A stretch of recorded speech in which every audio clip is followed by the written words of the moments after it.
Halo semua, selamat datang kembali di channel YouTube saya, Charles Lee. Pada kesempatan kali ini saya akan membahas sedikit tentang komposit ya.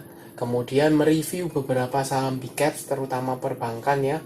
Apa yang terjadi, kenapa IHSG kita atau komposit ini mengalami penurunan, apa penyebabnya dan bagaimana potensinya ke depan, apakah masih akan melanjutkan penurunan atau bagaimana. Tonton video ini sampai selesai. Buat teman-teman, saya harap teman-teman dalam kondisi baik ya. Kemudian portofolionya bisa grow dan tetap hasilkan cuan. Buat teman-teman yang mungkin baru pertama kali mampir ke channel YouTube saya ucapkan selamat datang, selamat menonton. Semoga informasi yang kami sampaikan melalui video-video yang kami buat bisa bermanfaat buat teman-teman semua. Oke, tanpa berpanjang lebar, seperti yang tadi saya singgung di awal, bahwa saya akan membahas tentang komposit dan beberapa saham big caps, terutama perbankan.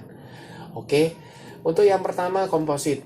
Seperti yang tadi saya singgung sedikit di awal, bahwa komposit beberapa hari ini mengalami koreksi lebih dalam ya, atau lanjut koreksi, seperti itu.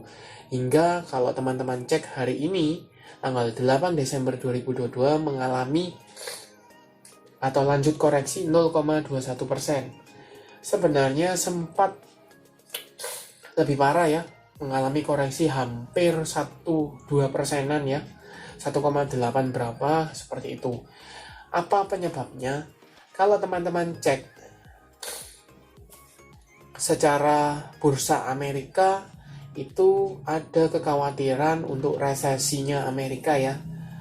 Resesi dari Amerika itu berdampak sangat signifikan ke negara-negara lain, terutama seperti negara berkembang seperti Indonesia ya. Kalau negara maju seperti Amerika adidaya yang mengalami resesi seperti penganggurannya meningkat, kemudian inflasi tidak terkendali, lapangan pekerjaannya berkurang ya, itu akan berpengaruh ke perekonomian Indonesia. Kemudian didukung oleh neraca dagang dari Cina yang mengalami penurunan ya, karena ada lockdown dan sebagainya sehingga mengalami penurunan. Itu jadi sentimen negatif menunjukkan bahwa perekonomian di dunia ini ya, negara-negara sana itu mengalami goncangan, termasuk Indonesia ya, seperti itu. Kemudian kalau dilihat potensi dari komposit ini, dia sudah breakdown dari EMA 50 maupun EMA 200-nya dari komposit ya. Sekarang dia masih menguji support 6.800. Pertanyaannya, mampukah dia tertahan di 6.800? Kalau dilihat posisi hari ini, sempat dia dibawa sampai di 6.600 ya, 6.700-an dengan minus 1,8%-an seperti itu. Tetapi perlahan-lahan mulai balik hingga terkoreksi tipis 0,21% seperti itu. Nah, buat teman-teman, apakah yang harus dilakukan di kondisi seperti ini? Buat teman-teman yang trading ya, scalping, itu mungkin masih bisa atau masih ada saham-saham yang digoreng ya. Untuk teman-teman tektokan cepat itu mungkin masih bisa ya, seperti itu. Tetapi untuk saham-saham tipikal swing ya, yang dari beli di area support, jual di area resist, dengan kondisi seperti ini kebanyakan ya, koreksi if I wrong ya, itu kebanyakan kalau posisi seperti sekarang ini tidak mengalami kenaikan, malah dia breakdown dari support-supportnya ya, seperti itu. Bukannya dia mencoba breakout dari resist, tetapi kebanyakan dia breakout atau breakdown dari supportnya. Jadi apa yang dilakukan? Kalau posisinya seperti sekarang, ini sekedar sharing ya. Kalau posisinya seperti sekarang ya, koreksi cukup dalam, maka apa yang dilakukan? Kurangi intensitas untuk trading maupun swing. Bukan berarti saya melarang teman-teman transaksi, tidak, tetapi kurangi intensitas dan kurangi money managementnya. Kenapa? Takutnya teman-teman beli di area support, ternyata supportnya tidak cukup kuat menahan pergerakannya, breakdown cut loss. Masuk lagi di area support, tidak cukup kuat, breakdown lagi, cut loss lagi, seperti itu. Teman-teman, uangnya nanti akan, atau modalnya akan tergerus. Nah, solusinya bagaimana? Mungkin teman-teman tidak entry di sekarang ya, tunggu kondisinya mulai mereda, teman-teman mulai cicil beli ya. Saham-saham incaran teman-teman yang sudah mulai koreksi cukup dalam, teman-teman mulai spekulasi buy dengan porsi relatif kecil. Kenapa? Takutnya ketika dia breakdown dari support, kemudian menguji support berikutnya, ternyata ada pantulan, teman-teman bisa averaging down. Ya, tambah muatan di sana, jadi averaging price-nya teman-teman berkurang. Seperti itu. Ya, seperti itu. Kemudian kita lanjut ke saham-saham big caps. Itu akan berlanjut ya penjelasannya. Kita coba cekkan saham-saham big caps-nya. Seperti BBCA. Ini King BCA ya. BBCA atau Bank Sentral Asia hari ini mengalami penguatan ya. Tanggal 8 Desember menguat cukup tipis 0,59% ke level 8.500. Sempat dibawa turun ya ke 8.350, kemudian perlahan-lahan mengalami kenaikan seperti itu. Naik 0,59% ini cukup mengangkat pergerakan IHSG. Walaupun tidak terlalu signifikan ya, tapi berkontribusi untuk kenaikan IHSG dari yang 1,8% jadi sekitar 0,21%, seperti itu. Potensinya bagaimana? Kalau dilihat dia sudah breakdown dari EMA 50, 8.675, 8.700 ya. Seperti itu, tetapi masih di atas EMA. Di atas EMA 200-nya. Apa penyebabnya? Mungkin ada sentimen karena pembagian dividen ya. Karena ada pembagian dividen dia mengalami penurunan. Tetapi itu bukan satu-satunya ya. Kenapa saya coba cekkan di sini melalui melalui Mirai ya. Mirai lebih enak untuk melihat foreign flow-nya. Di sini jelas di foreign flow beberapa hari ke belakang ya, dari tanggal 1 Desember sampai dengan tanggal 8 ini mayoritas net sell. Kalau sebelumnya ini net buy, net sell dikit, net buy, net sell dikit ya. Sekarang dibalik. Net sell mayoritas. Ini menandakan apa? Investor asing itu mulai taking profit ya. Wajar karena mereka sudah punya atau sudah akum saham-saham big caps-nya Indonesia ini jauh-jauh hari sebelumnya ya. Seperti itu. Jadi sudah waktunya untuk taking profit, mungkin waktunya mereka untuk taking profit ya, amankan profit itu mungkin masih bisa.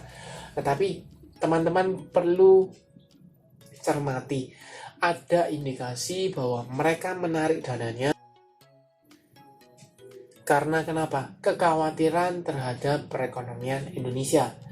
Karena kenapa? Amerika menunjukkan bahwa ada potensi ancaman cukup besar untuk resesi ya di tahun 2023. Kekhawatiran mereka berakibat dengan menarik dananya ke atau dari Indonesia.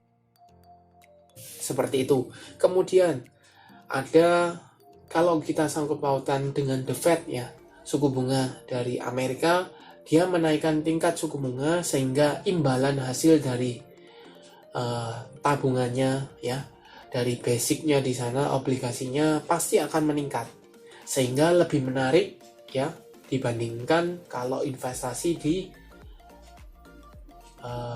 negara-negara berkembang, let's say di Indonesia. Jadi mungkin rebalancing porto ya. Kalau sebelumnya dia masuk ke Indonesia karena menilai potensinya cukup besar, kemudian sekarang sudah cuan nih, mulai profit taking, ambil profit ya, amankan modalnya, masukkan ke instrumen yang lebih aman dengan imbalan hasil yang mengalami kenaikan karena tingkat suku bunganya naik, seperti itu. untuk BBCA ya. Kita lanjut lagi ke beberapa bank yang lain ya. BBRI itu sama juga dengan BBCA ya, mengalami penurunan beberapa hari, kemudian hari ini technical rebound, kenaikan 1,68% ke level 4.840. Kalau dilihat ini dia belum berhasil untuk kembali di atas 4.850 ya, area resist di sana. Jadi akankah BBRI ini melanjutkan kenaikan? Kalau dilihat secara tren, ini jauh lebih baik dibanding dengan BBCA. Kenapa? BBCA sudah breakdown dari EMA 50. Kalau BBRI ini masih berada di atas EMA 50 ya. Seperti itu. Kalau dilihat secara volumenya relatif stabil ya. Kemudian garis MACD jelas masih sideways, cenderungnya sudah mulai berpotongan seperti itu. Kita coba cekkan broker summary-nya dari BBRI. BBRI di sini ya jelas distribusi ya. Walaupun BK ini ada masuk cukup besar ya. BK, CC ini masuk cukup besar, tetapi cenderungnya masih distribusi. Kenapa? Foreign flow-nya kita bisa cek di sini. Foreign flow-nya kalau sebelumnya ya, sama halnya dengan BBCA, di akhir November itu masuk jumlah besar, kemudian sekarang mulai keluar dari BBRI. Tetapi untuk BBRI ini sedikit lebih menggembirakan, atau ada kabar gembiranya ya untuk BBRI. Kenapa? Kalau teman-teman perkirakan di sini ya, dia masuk dalam jumlah yang relatif lebih besar daripada yang ditarik keluar. Ini di sini. Ya. Teman-teman bisa cek di sini ratusan ribu, ratusan juta ya. Kemudian di sini ada puluhan ya, rata-rata di sana. Jadi mayoritas masih ada dana asing, atau lebih banyak dana asing di BBRI. Ya, seperti itu. Nah, bagaimana potensinya? Kalau dilihat distribusinya berlanjut atau net sell asing ini masih berlanjut, cukup memberatkan untuk IHSG. Sehingga teman-teman yang mungkin melirik saham-saham big caps, BBCA, BBRI, BBNI, PMRI, ASII, Telkom, itu mungkin bisa tunggu di area support. Ya, supportnya di mana? Mungkin kalau untuk BBRI ini di sekitar 4.600 atau daerah EMA ya. Sekarang lebih baik teman-teman sabar menunggu di area support yang cukup kuat daripada teman-teman kejar sekarang, takutnya dia mengalami koreksi lanjutan. Seperti itu. Itu untuk BBRI, BBNI sekarang. Untuk BBNI kita coba cek hari ini doji ya, membentuk atau tidak naik, tidak turun, stagnan. Cenderungnya volume ada, garis MACD mulai indikasi berpotongan. Ya, posisi masih uptrend, tetapi kita lihat broker summary-nya. BBNI. Sama halnya ya, asing net sell beberapa minggu ini. Kemudian secara di sini ini ada sedikit akumulasi, tetapi ada CS jual, YU jual ya. Jadi cenderungnya masih asing jualan, asing keluar. Sehingga ya akan memberatkan seperti itu. Apakah dia menunjukkan patah tren? Untuk BBRI, BBNI ini jelas masih uptrend. BBCA pun jelas masih uptrend ya, walaupun dia harus memastikan kembali berada di atas EMA 50-nya. Kemudian BMRI, Bank Mandiri.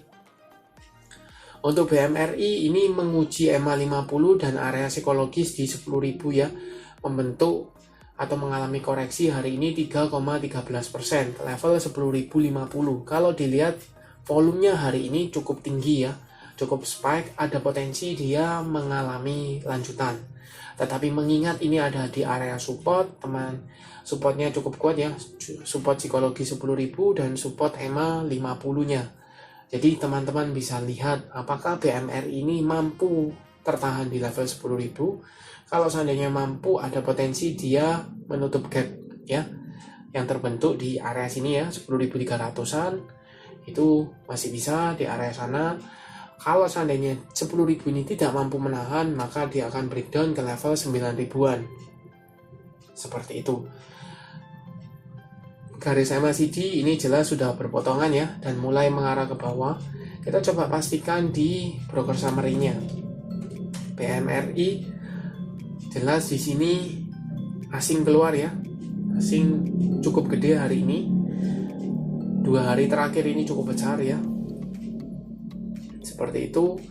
Di sini ada BK Akum, YU Akum ya.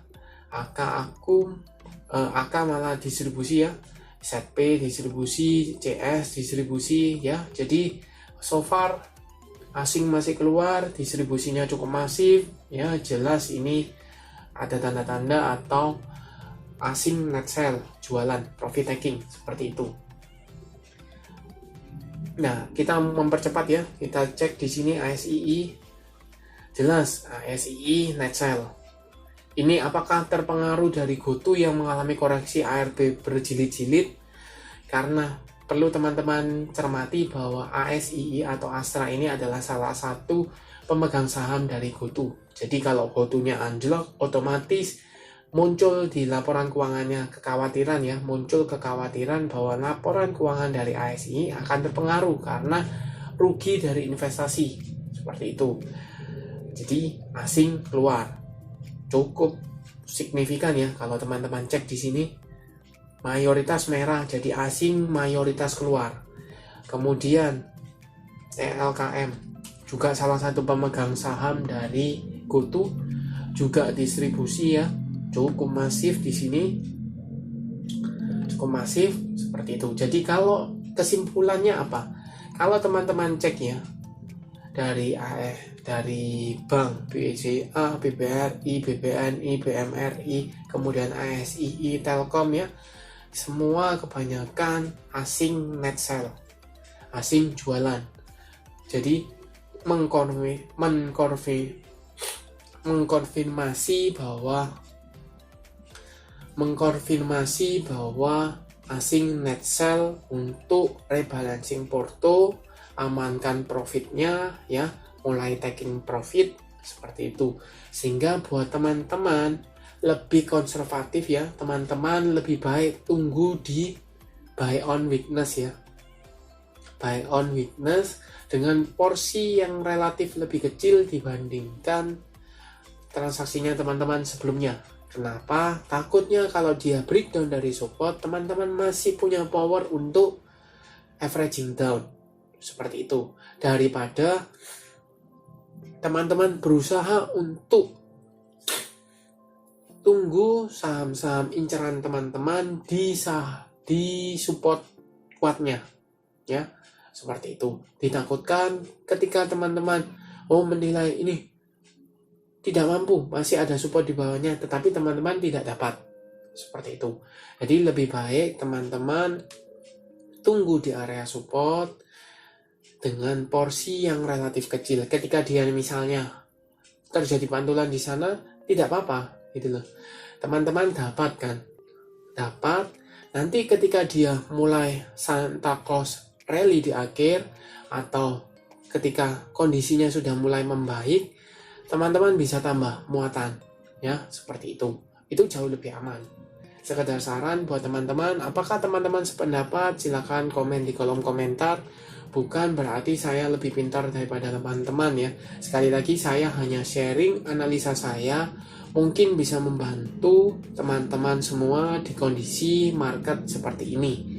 Dan teman-teman lebih baik ya, sekedar informasi tambahan bahwa teman-teman lebih baik untuk kurangi frekuensi trading teman-teman ya, lebih amankan money manajemennya, dan liriklah saham-saham yang fundamentalnya cukup kuat, menahan pergerakan atau ketika diuji dari resesi ya atau perlambatan ekonomi, saham-saham mana yang kira-kira cukup kuat, maka teman-teman lebih baik ke saham-saham tersebut. Untuk investasi, untuk amankan porto itu jauh lebih bagus ya. Seperti itu. Oke, sekian untuk video kali ini. Mungkin lebih panjang ya, atau lebih panjang daripada biasanya. Saya harap video ini teman-teman tonton sampai habis ya. Saya harap teman-teman tonton sampai habis, walaupun saya dalam kondisi tidak fit ya, tetapi saya menilai atau saya berusaha untuk memberikan analisa, masukan buat teman-teman, sehingga teman-teman ini bisa terhindar dari kerugian besar ya, atau meminimalisasi kerugian teman-teman. Sekali lagi ya, disclaimer on, mungkin saja saya salah, tetapi saya berharap teman-teman setidaknya bisa mengurangi resiko kerugian teman-teman, seperti itu. Oke, sekian untuk video kali ini. Terima kasih sudah menonton sampai akhir. Jangan lupa like, share, dan subscribe channel YouTube saya. Dan nantikan video analisa saham berikutnya.